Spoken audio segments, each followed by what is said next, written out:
പതിറ്റാണ്ടായി വടക്കാഞ്ചേരിയുടെ കന്നഡ വ്യാപാര രംഗത്ത് വിശ്വസ്ത സേവന പാരമ്പര്യമുള്ള ജോൺസൺ കന്നഡ വ്യാപാരം ഇപ്പോൾ ആധുനിക രീതിയിൽ നവീകരിച്ച ഷോറൂമിൽ തിങ്കൾ വെള്ളി ദിവസങ്ങളിൽ രാവിലെ 10 മണി മുതൽ ഉച്ചയ്ക്ക് 1 മണി വരെ കണ്ണ് ഡോക്ടറുടെ പരിശോധന, ഡ്രൈവിംഗ് ലൈസൻസിനായുള്ള സർട്ടിഫിക്കറ്റുകൾ, വിദ്യാർത്ഥികൾക്ക് ആവശ്യമായ ആന്റി ഗ്ലെയർ ബ്ലൂ കട്ട് ലെൻസുകൾ കുറഞ്ഞ വിലയിൽ, ദിവസവും രാവിലെ 9 മണി മുതൽ രാത്രി 8 മണി വരെ ക്വാളിഫൈഡ് ഒപ്റ്റോമെട്രിസ്റ്റിന്റെ സേവനം, എല്ലാവിധ ബ്രാൻഡഡ് ഫ്രെയിമുകൾ, ലെൻസുകൾ എന്നിവ കുറഞ്ഞ നിരക്കിൽ.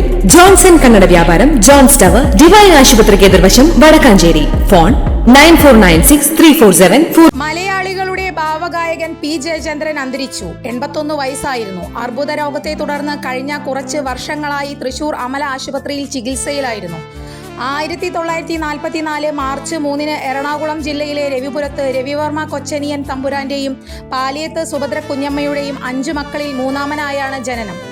1958 സംസ്ഥാന യുവജന മേളയിൽ പങ്കെടുക്കവെ ജയചന്ദ്രൻ തന്റെ സമകാലികനായ യേശുദാസിനെ കണ്ടുമുട്ടുകയും മികച്ച ക്ലാസിക്കൽ ഗായകനുള്ള പുരസ്കാരം യേശുദാസ് നേടിയപ്പോൾ അതേ വർഷം മികച്ച മൃദംഗ വിദ്വാനുള്ള പുരസ്കാരം നേടുകയും ചെയ്തിരുന്നു.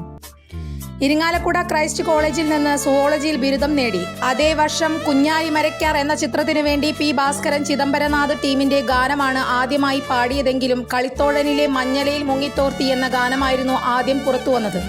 ചിദംബരനാഥിൽ തുടങ്ങി മലയാളത്തിലെ ഒട്ടുമിക്ക സംഗീത സംവിധായകരുടെയും ഗാനങ്ങൾ അദ്ദേഹം ആലപിച്ചു.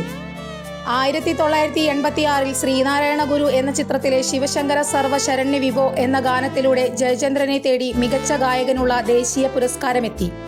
5 തവണയാണ് ജയചന്ദ്രൻ മികച്ച ഗായകനുള്ള സംസ്ഥാന പുരസ്കാരം സ്വന്തമാക്കിയത്.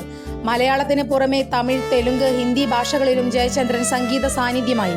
1973 പുറത്തിറങ്ങിയ മണിപ്പയൽ എന്ന സിനിമയിലെ തങ്കച്ചിമിഴ് പോലായിരുന്നു ജയചന്ദ്രന്റെ ആദ്യ തമിഴ് ഗാനം.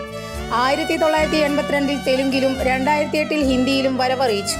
സിനിമാ ഗാനങ്ങൾക്ക് പുറമെ ജയചന്ദ്രൻ ആലപിച്ച ഭക്തിഗാനങ്ങളും ആസ്വാദക മനസ്സുകളിൽ ഇടം പിടിച്ചവയാണ്.